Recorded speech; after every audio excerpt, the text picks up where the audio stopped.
राजस्थान के सभी विद्यार्थियों का हार्दिक स्वागत, हार्दिक अभिनंदन, सादर नमस्कार। प्रिय विद्यार्थियों, अंग्रेजी ग्रामर की कक्षाएं चल रही है और अंग्रेजी ग्रामर की कक्षाओं में अपन ने इतने दिन टेंस पढ़े और आज हम पढ़ेंगे वॉइस। अपना टॉपिक पढ़ने से पहले छोटा सा उद्बोधन जरूर ध्यान दीजिएगा कि आपकी सुविधा के लिए क्या क्या खास किया गया है इस सत्र में। आपकी सफलता के लिए प्रिय विद्यार्थियों, एक डिसीजन, बहुत ही इम्पोर्टेंट डिसीजन लिया गया है जिसमें 5000 विद्यार्थियों पर, यानी जब अपने पास 5000 विद्यार्थी हो जाएंगे तो हम लाइव कक्षाओं का आयोजन कर पाएंगे। और लाइव कक्षा में सभी विद्यार्थियों का एक निश्चित समय होगा जिसमें हम, और लाइव कक्षा भी हमारे जिस दिन छुट्टी होगी, यानी सप्ताह में एक दिन, जिस दिन हम छुट्टी पर होंगे अर्थात संडे को, या जो भी अपने ग्रुप पर जो डिसीजन होगा उसके आधार पर अपन बनाएंगे। विद्यार्थियों का ग्रुप बन रहा है, बहुत सारे विद्यार्थियों के नंबर मेरे पास आ गए हैं और उनका ग्रुप बनाया जा रहा है। शीघ्र ही उन विद्यार्थियों को जो 5 विषय की अध्यापन सामग्री है वो यूट्यूब पर अपलोड की जाएगी। यूट्यूब के माध्यम से पढ़ेंगे और यूट्यूब के माध्यम से पढ़ते पढ़ते वर्ष के अंत में उन्हें पीडीएफ के माध्यम से भी उपलब्ध कराने का प्रयास किया जाएगा। और वो एक ग्रुप होगा और उस ग्रुप में भेज दिया जाएगा जिससे विद्यार्थी डाउनलोड कर सकेगा, डाउनलोड करके और उनका और अध्ययन कर सकेगा, यानी आपके लिए वो नोट्स भी हो जाएंगे। इसके साथ साप्ताहिक टेस्ट का आयोजन होगा और टेस्ट में जो अंक प्राप्त होंगे उसके आधार पर रैंक का निर्धारण होगा। अपने पास ग्रुप होगा और उस ग्रुप में, यानी लगभग एक ग्रुप बन चुका है। 10वीं कक्षा का ग्रुप अलग बनेगा, 12th कक्षा का ग्रुप अलग बनेगा, यानी 10th और 12th। 10th के लिए हिंदी और अंग्रेजी 2 विषयों की कक्षाएं होगी। 12th के लिए हिंदी अनिवार्य, हिंदी साहित्य, अंग्रेजी कंपलसरी और राजनीति विज्ञान, 4 विषयों की कक्षाएं होगी। हिंदी व्याकरण की एक और कक्षा होगी जिसमें कक्षा 9th से लेकर के 12th तक के विद्यार्थी भाग लेंगे। प्रिय विद्यार्थियों, आप ये जानते हैं कि अभी जो लाइव कक्षाएं ये चल रही है, इन कक्षाओं में 12th कक्षा के विद्यार्थियों का ये मानस होगा कि व्याकरण यानी अंग्रेजी ग्रामर हमारे क्या काम आएगी। लेकिन मैं आपसे एक बात, आपका गुरु होने के नाते निश्चित रूप से, और मेरी मंशा यह है कि आपको इस ग्रामर का अध्ययन बहुत ही आवश्यक रूप से करना चाहिए।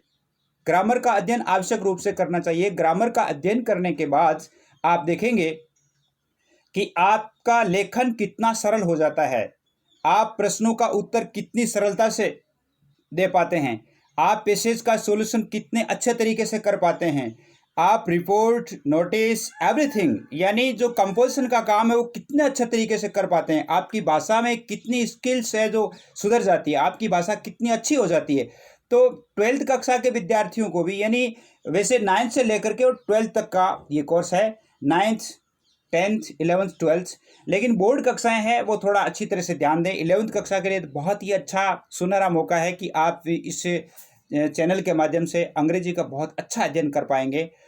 इसके साथ साथ अपने यहाँ पर 5 विषयों की, एक ही चैनल पर 5 विषयों की कक्षाएं जिनका आयोजन किया जाता है। वैसे पहले भी मैंने बताया है और भी मैं बता रहा हूँ कि अंग्रेजी 10वीं 12वीं हो जाएगी, हिंदी 11th 12th हो जाएगी, हिंदी साहित्य 11th 12th, राजनीति विज्ञान 12th और हिंदी व्याकरण है वो 9th से 12th तक की।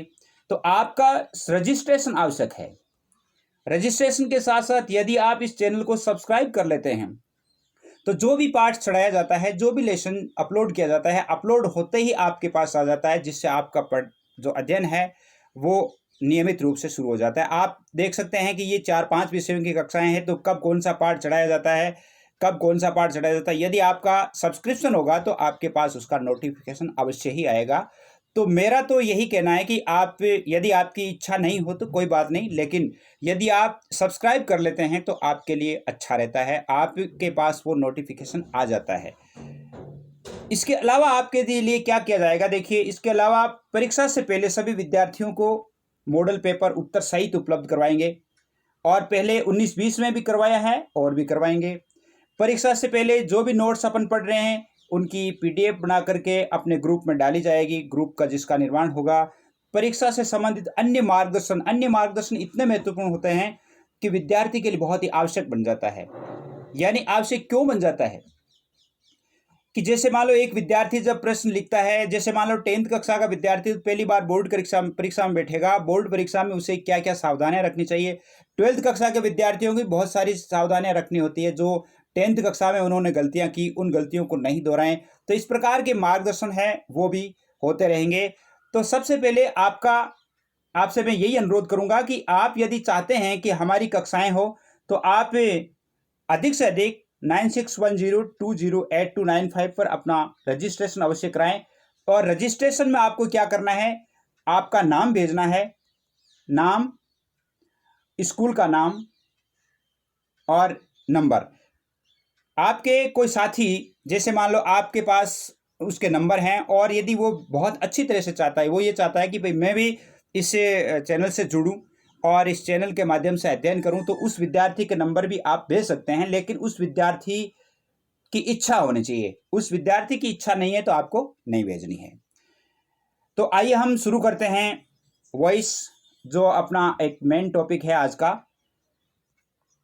वॉइस में देखिए, जैसे अपन ने टेंस पढ़े थे, टेंस पढ़े, अब टेंस के आधार पर ही, टेंस का यदि ज्ञान नहीं है तो हम वॉइस का अध्ययन नहीं कर सकते, इसलिए टेंस का अध्ययन पहले आवश्यक है। टेंस के लिए अपने 3 वीडियो इससे पहले जारी हो चुके हैं, उन वीडियोस का भी अध्ययन करें और उसके बाद अपन वॉइस पर चलते हैं। यदि आप पहले से टेंस का अच्छा ज्ञान रखते हैं तो आप यहीं से वॉइस का ज्ञान कर सकते हैं। अब आप देखिए वॉइस क्या है। वॉइस हिंदी में जिसको हम वाच्य कह सकते हैं, वाणी कह सकते हैं। और अपनी बात कहने के कितने तरीके हैं, ये यानी व्याकरण में, अंग्रेजी ग्रामर में जो सेंटेंस है वह कि इसको 2 प्रकार लिखा जा सकता है या 2 प्रकार कहा जा सकता है। 1-2 सेंटेंस है, इन पर आप ध्यान दें। Mohan wrote a letter, Mohan wrote a letter, इसको आप डिफाइन कीजिए। मोहन सब्जेक्ट है, इसमें ये वर्ब है और ये ऑब्जेक्ट है। जैसे मान लो इसी सेंटेंस को ऐसे लिखा गया, a letter was written by Mohan. A letter, ये जो ऑब्जेक्ट था वो यहां आ गया और ये हेल्पिंग वर्ब है वो, इसमें जैसे पास्ट इंडेफिनिट का टेंस है, ये पास्ट इंडेफिनिट का ये पास्ट कंटिन्यूस में हो गया, वर्ब की थर्ड फॉर्म हो गई। और ये जो मोहन है इसके साथ बाय लग करके, यानी ये जो नाउन है इस नाउन के साथ में बाय लग करके, और ये जिसको हम ये कह सकते हैं कि ये ऑब्जेक्ट के स्थान पर आ गया। इन दोनों सेंटेंसेस को यदि देखते हैं तो इसका अर्थ है कि मोहन ने पत्र लिखा, और इसका अर्थ है कि एक पत्र मोहन द्वारा लिखा गया, मोहन द्वारा एक पत्र लिखा गया। ये 2 तरीके हैं जिनको कहने का। तो अब जैसे मान लो ये जो सेंटेंस है ये टेंस वाला है, और टेंस वाले जो सेंटेंस होते हैं इनको एक्टिव वॉइस कहा जाता है। एक्टिव वॉइस कहा जाता है। एक्टिव वॉइस को हम ये कह सकते हैं कि जिसमें कर्ता प्रधान होता है। एक्टिव वॉइस को हम क्या कह सकते हैं, जिसमें कर्ता प्रधान होता है। और पैसिव वॉइस जिसका अर्थ होता है कि जिसमें कर्म प्रदान होता है, ऑब्जेक्ट पहले रखा जाता है। तो ये है एक्टिव वॉइस का अर्थ। यदि हम समझें तो टेंसेज के जो वाक्य होते हैं वो एक्टिव वॉइस के होते हैं, और उसे जब ऑब्जेक्ट के आधार पर यानी उसे बदल करके जब लिखा जाता है तो वो पैसिव में लिखा जाता है, यानी ऑब्जेक्ट को, यानी कर्म प्रदान जो वाक्य होते हैं वो पैसिव वॉइस के होते हैं, और कर्तृ प्रधान जो वाक्य हैं होते हैं एक्टिव वॉइस का। हिंदी में अर्थ है कर्तृ प्रधान वाक्य, अर्थात कर्ता जिसमें प्रधान होता है, और एक्टिव वॉइस का अर्थ कर्मवाच्य, अर्थात जिसमें कर्म प्रदान होता है। तो ये दोनों सेंटेंस आपने देखे।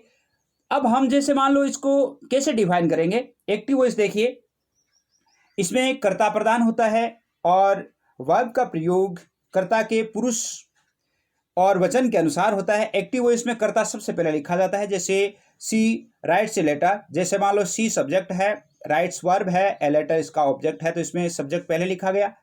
अब जैसे मान लो यदि हम इसी सेंटेंस को पैसिव वॉइस में लिखते हैं तो पैसिव वॉइस में कैसे लिखेंगे। देखिए, पैसिव वॉइस में पहले हम देखते हैं कि इसको कर्मवाच्य कहा जाता है। इस प्रकार के वाक्यों में कर्म प्रदान होता है।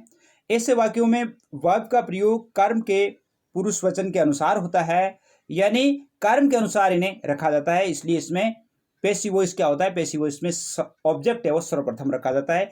जैसे उसी सेंटेंस को, जैसे मान लो ये सेंटेंस था, सी राइट्स ए लेटर, ये सेंटेंस था, और इसे ये ऐसे लिखा गया, a letter is written by हर।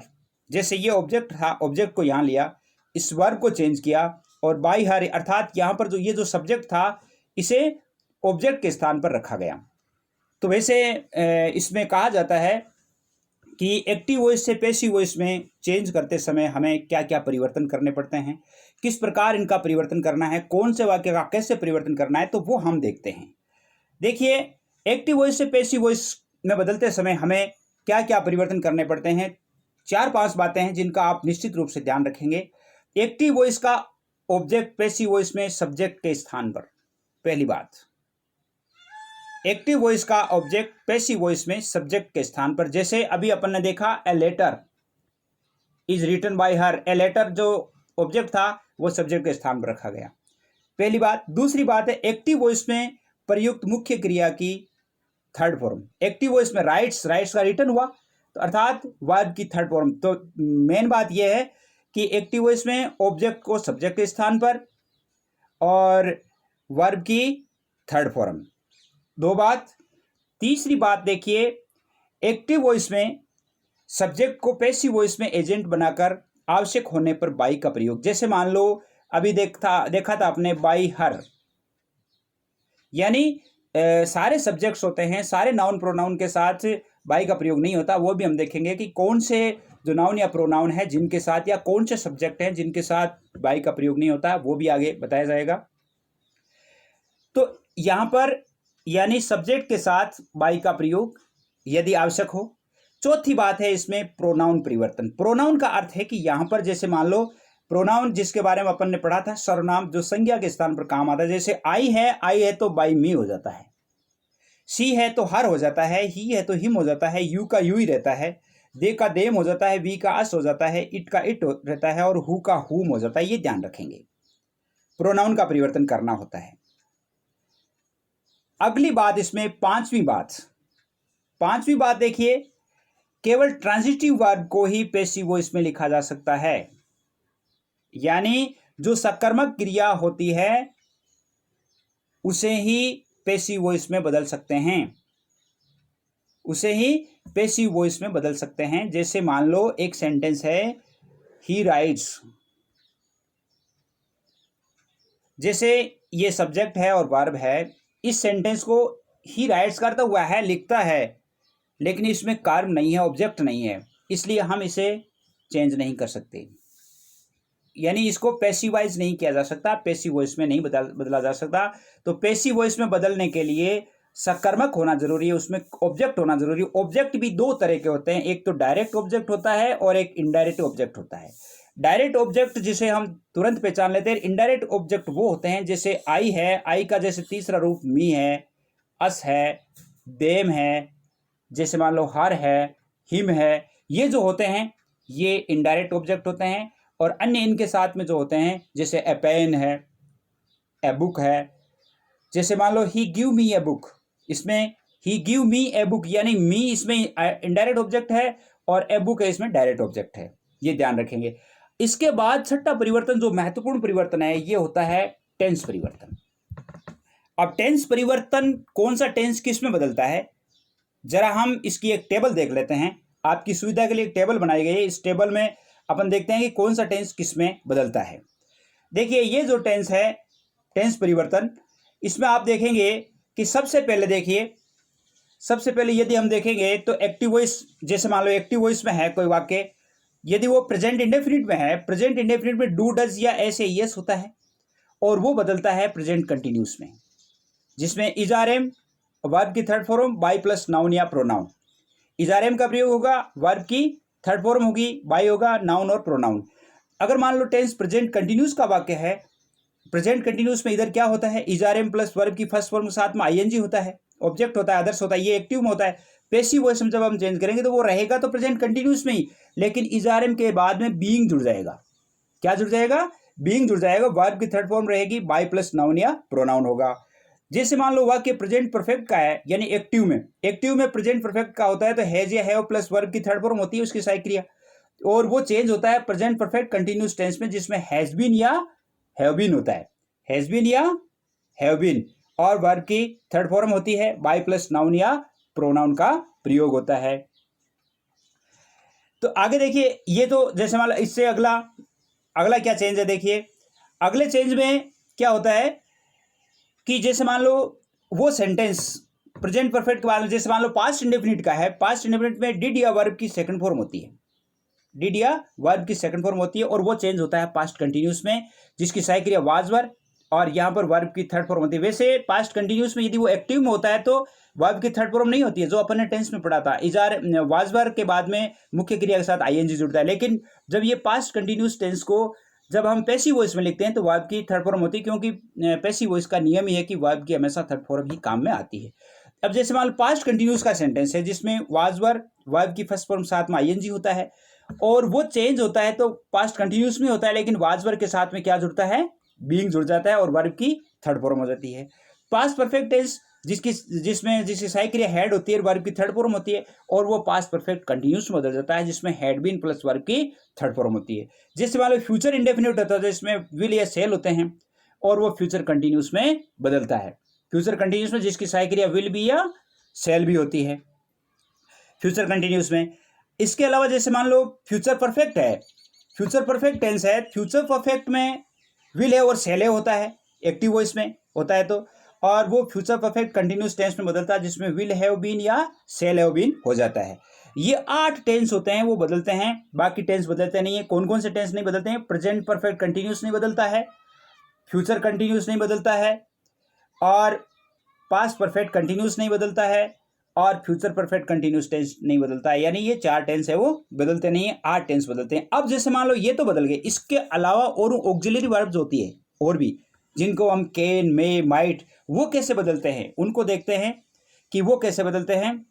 देखिए वो कैसे बदलते हैं, उनमें आप देखेंगे कि ये बदलते हैं आपके, जैसे मान लो किसी सेंटेंस में कैन का प्रयोग हुआ है तो कैन के साथ में वर्ब की फर्स्ट फॉर्म होती है, वो कैन बी में बदलता है। एक आपको बता दूं कि ये जो ऑक्सिलरी वर्ब्स यानी मॉडल वर्ब्स जिनको हम कह सकते हैं, ये मॉडल वर्ब्स जो होती है इनमें हमेशा बी का प्रयोग होता है, प्लस वर्ब की थर्ड फॉर्म होती है, ये ध्यान रखेंगे। चाहे कैन है, मे है, माइट है, कुड है, शुड है, वुड है, मस्ट है, आउट टू है, इनमें से कोई भी है तो उसके साथ में बी का प्रयोग करके वर्ब की थर्ड फॉर्म होती है। जैसे देखिए मे बी वर्ब की third form, could be verb की third form, might be verb की third form, should be verb की थर्ड फॉर्म, वुड बी, और मस्ट बी, और आउट टू का आउट बी प्लस वर्ब की थर्ड फॉर्म होता है। ये ध्यान रखेंगे आप। तो ये हुआ आपके टेंस परिवर्तन। टेंस परिवर्तन के बाद अपन क्या करते हैं? टेंस परिवर्तन के बाद अपन करते हैं, अब हम देखते हैं कि इन वाक्यों का प्रयोग कैसे किया जाए। एक ध्यान रखेंगे आप, यदि जैसे मान लो एक्टिव वॉइस वाक्य में सब्जेक्ट के रूप में जैसे मान लो people, they, no one, everyone, someone, everybody, someone हो तो बाई का प्रयोग नहीं होता है। इनको ऑटोमेटिक एजेंट कहा जाता है। ऑटोमेटिक एजेंट का अर्थ है कि इनके साथ बाई का प्रयोग करने की कोई तुक नहीं होता, कोई आवश्यकता नहीं होती, और स्वतः ही इनका है वो नॉलेज हो जाता है। तो ये ध्यान रखेंगे आप। अब और क्या ध्यान रखना है, अब हम देखते हैं कि भाई कैसे मान लो अपन इनका पेसिवाइज कैसे कर सकते हैं, वाक्यों में प्रयोग देखते हैं। वाक्यों में प्रयोग देखने पर सबसे पहले देखिए सिंपल सेंटेंस, आज अपन सिंपल सेंटेंस तक ही पढ़ेंगे। सिंपल सेंटेंस के 15 वाक्य हैं, इन 15 वाक्यों के आधार पर अपन जान जाएंगे कि सिंपल सेंटेंस में हम कैसे चेंज करते हैं। जैसे सिंपल सेंटेंस है, इसका अपन एक सूत्र बना सकते हैं। ये सबसे पहले अपन ऑब्जेक्ट लेंगे, उसके बाद में हेल्पिंग वर्ब लेंगे, फिर वर्ब की थर्ड फॉर्म होगी, फिर अदर्स आ जाएगा, बाई होगा, और फिर नाउन या प्रोनाउन होगा। अब देखिए अपन जब हम वाक्य का प्रयोग करते हैं वाक्य में, जैसे Ramesh writes a novel, sentence है रमेश राइट्स ए नोवेल, ये प्रेजेंट इंडेफिनिट का है, और प्रेजेंट इंडेफिनिट अपन ने अभी देखा प्रेजेंट कंटिन्यूस में बदलता है जिसकी सहायक क्रिया इजारे में होती है। तो इसमें अपन सबसे पहले अपन को देखना ऑब्जेक्ट, इसमें ये नोवेल ऑब्जेक्ट है, तो यहां पर अपन ने ए नोवेल ले लिया। देखिए सूत्र है ये ए नोवेल, उसके बाद में हेल्पिंग वर्ब यानी इजारे में बदलता है, ए नोवेल एकवचन है तो इज हो गया, और वर्ब की थर्ड फॉर्म राइट की रिटर्न हो गई, और by Ramesh, by plus noun या प्रोनाउन, यानी बाई अगर प्रोनाउन होता जैसे मान लो यहाँ पर शी होता तो ये हर हो जाता, और ये यहाँ पर केवल रमेश है तो इसका रमेश ही रह जाएगा।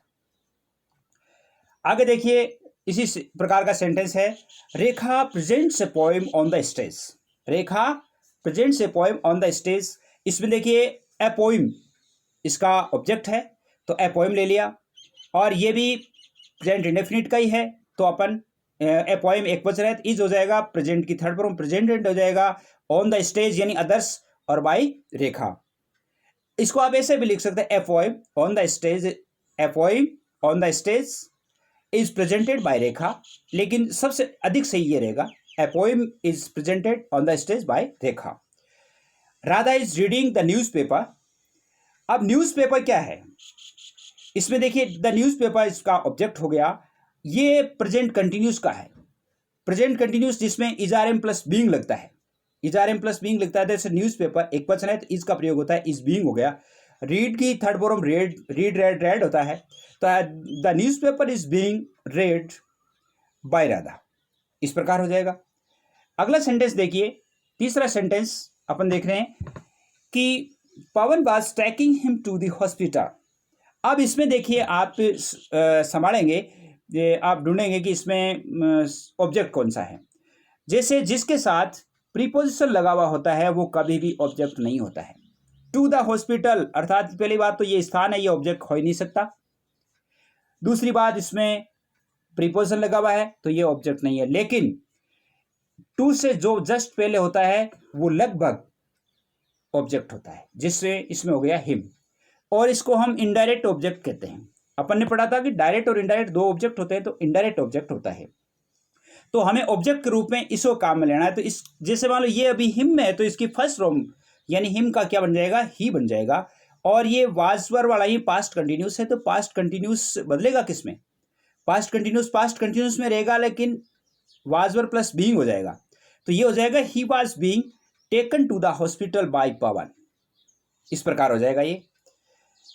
आगे देखिए इसी प्रकार का वाक्य है, और इस प्रकार के वाक्य में सी वॉज मेकिंग चपातीज, वही बात है, चपातीज जो है वो इसका ऑब्जेक्ट है, तो चपातीज वर, जैसे सी के साथ में तो वाज आया, लेकिन चपातीज बहुवचन है तो वर हो जाएगा, वर बीइंग हो जाएगा, chapatis were being made by her, she का हर हो गया। अगर यहाँ पर किसी का नाम होता तो नाम का नाम ही रहता, जैसे मान लो रमेश होता तो यहाँ रमेश ही रहता। They have welcomed the minister, they have welcomed the minister, the minister was welcomed. अब जैसे ये गलत है, जैसे ये हैव है और ये प्रेजेंट परफेक्ट है, यहां आपको ध्यान देने की बात है। जैसे मान लो अपन ने अभी तो पहले अपने पास्ट कंटिन्यूस चल रहा था इसलिए अपने वाज वर रखा, लेकिन यहां पर क्या है, ये प्रेजेंट परफेक्ट का है, तो हमें हैज बीन या हैव बीन का ध्यान रखना है। The minister has been welcomed, क्या हो जाएगा, हैज बीन वेलकम्ड हो जाएगा। अब बाय देम नहीं होगा, बाय देम नहीं होगा, क्योंकि दे का अर्थ होता है वैसे लोग या जनता से संबंधित, और यहां पर वेलकम्ड अर्थात ये ऑटो अंडरस्टूड बात है कि मिनिस्टर का जो वेलकम है वो जनता ही करती है, इसलिए यहां पर दे के बाय देम लगाने की आवश्यकता नहीं है, यानी दे जो है वो ऑटोमेटिक एजेंट है। इसी प्रकार जैसे देखिए छठा sentence, you can write a letter to your friend, you can write a letter to your friend. अब जैसे टू योर फ्रेंड ये तो हो नहीं सकता क्योंकि इसके पहले प्रीपोजिशन लगा हुआ है। दूसरी बात, इससे पहले ए लेटर है, तो a letter can be written, can अभी अपन ने पढ़ा था ये वो मॉडल वर्ब है, a letter can be written to your friend by you, to your friend by you, इस प्रकार हो जाएगा। अगला वाक्य देखिए, अगले वाक्य में we must preserve the forest, we must preserve the forest, the forest must be preserve by us. अब जैसे मान लो यहां पर बाय अस आप करते हो तो भी ठीक है और नहीं करते हो तो भी चल जाता है। The forest must be preserve यहां तक भी ठीक है, और we must preserve the forest यानी बाय अस अगर लगाया है तो भी कोई गलत नहीं है। Yashwant completed his homework, Yashwant completed his homework यानी ये पास्ट इंडेफिनिट का है, पास्ट इंडेफिनिट जो वाज वर्ब में बदलता है, तो ये हो जाएगा his homework was completed by Yashwant, his homework was completed by Yashwant, या आप ये ले सकते हैं कि homework was completed by Yashwant. अगला सेंटेंस देखिए, नौवां सेंटेंस, जिसमें क्या लिखा हुआ है कि Mohan has broken the chair. कौन सा टेंस है ये, प्रेजेंट कंटिन्यूस है, नहीं है, प्रेजेंट परफेक्ट है। कौन सा है? प्रेजेंट परफेक्ट है, जिसमें हैज या है होता है, वर्ब की थर्ड फॉर्म होती है। माई चेयर, तो यहाँ पर ऑब्जेक्ट क्या है? इसमें माई चेयर है। My chair has been broken by Mohan. My chair has been broken by Mohan. He did not obey my orders. अब जैसे ये नेगेटिव सेंटेंस होते हैं जिसमें वही बात है, नोट का प्रयोग होता है, नोट के बाद में वर्ब की थर्ड फॉर्म हो जाती है। My orders were not obeyed by him. He का हिम हो जाता है, इसमें माई ऑर्डर्स इसका ऑब्जेक्ट है और ये वर नोट हो जाएगा क्योंकि ये बहुवचन है। 11 सेंटेंस देखिए, no one admired your behaviour. ये पास्ट इंडेफिनिट का है। पास्ट इंडेफिनिट का सेंटेंस ज़्यादा इसलिए लिया है मैंने कि पास्ट इंडेफिनिट के सेंटेंस बहुत ज़्यादा पूछे जाते हैं। No one admired your behaviour, your behaviour was not admired. अब यहाँ पर जैसे नो वन के साथ में बाई का प्रयोग नहीं होता है। अपन ने देखा था अभी कि no one, someone, everyone, nobody, everybody, यानी इनके साथ में बाई का प्रयोग नहीं होता है। तो your behaviour was not admired इस प्रकार होगा, ये ध्यान रखेंगे। जैसे देखिए 12वां और 13वां सेंटेंस जिसमें है कि she could not by A car, ये मॉडल वर्ब है। She could not by A car, और कुड के साथ में कुड भी होता है तो कुड नॉट भी हो जाएगा। ये कुड भी नोट नहीं होगा, कुड नॉट भी होगा, ये ध्यान रखेंगे। A car could not be bought by her. Buy की थर्ड फॉर्म बोट होती है, बाई हर हो जाएगा शी के साथ में, by her. A car could not be bought by her. You must not offer him a chair, you must not offer him a chair. अब देखिए इसमें दो सब्जेक्ट है, ऑब्जेक्ट है, सॉरी, दो ऑब्जेक्ट है। इसमें इनडायरेक्ट ऑब्जेक्ट भी है और ये डायरेक्ट ऑब्जेक्ट भी। अब आप इसे इनडायरेक्ट ऑब्जेक्ट से बनाते हैं या डायरेक्ट ऑब्जेक्ट से, डायरेक्ट ऑब्जेक्ट से बनाएंगे तो ये बनेगा a chair must not be offered him by you. A chair must not be offered him by you. और आप इसे यदि ये चाहते हैं कि मैं तो हिम से बढ़ाऊंगा तो आप कैसे बनाएंगे? तो ये हो जाएगा ही मस्ट नॉट बी, ही का ही, हिम का ही हो जाएगा, he must not be offered, he must not be offered a chair by you. ये हो जाएगा ऐसे, जैसे यहां पर तो ए चेयर आ गया, यहां पर ही हो जाता तो ये हो जाता कि he must not be offered, ये ए चेयर यहां आ जाता, ए चेयर बाय यू। बस इतना सा फर्क करना पड़ता है, इतना सा चेंज करना पड़ता।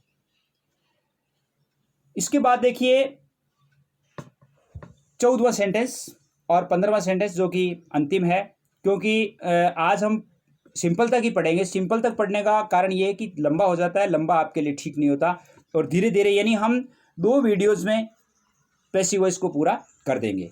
उसके बाद में अपन डायरेक्ट डायरेक्ट पढ़ेंगे। जैसे मान लो सेंटेंस है, I shall send a present on your birthday. I shall send a present on your birthday. A present हो गया इसका object, a present will be send. जैसे आई के साथ सेल है लेकिन अन्य कर्ताओं के साथ विल का प्रयोग होता है, इसलिए विल भी हो गया। A present will be sent on your birthday by me, by me हो गया। Rekha will have given a book to her friend. Rekha will have, जैसे ये कौन सा है? फ्यूचर परफेक्ट का है, ये फ्यूचर सिंपल का है। Rekha will have given a book to her friend, तो ए बुक हो गया इसका। A book will have been given. अब यहाँ ध्यान रखेंगे, यहाँ जो जब हम इसे पैसिव वॉइस में बदलते हैं तो गिवन जहाँ होता है तो उसके साथ बाद में टू का प्रयोग हो जाता है अमूमन। A book will have been given to her friend by Rekha. ये था आपके सिंपल सेंटेंस। कल से अपन क्या पढ़ेंगे?